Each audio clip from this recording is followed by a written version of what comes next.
Yun o, mga ka-basic. Kita na ng ating coblight.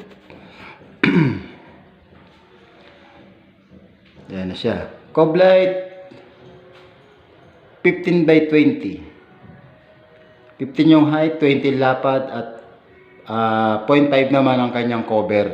Yan. Ayun na siya. Siyempre, lagay ang TV.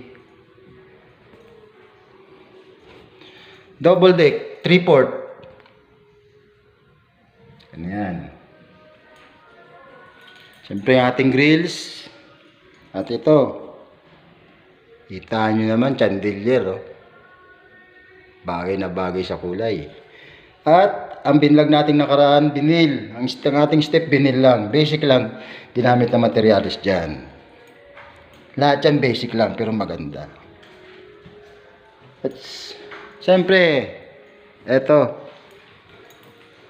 ang ating coblight sa baba, 15 by 15. 0.5 din ang cover. At ayan, kita nyo naman ha. Basic lang yan. Yan. Siyempre, ang ating ceiling, PVC. Yan, ibablog ko, ipapakita ko paano install yan. Basic lang din yan. Siyempre, ang ating kitchen, yan po siya. Siyempre, ang ating CR, kita nyo naman. Lahat yan, basic lang yan.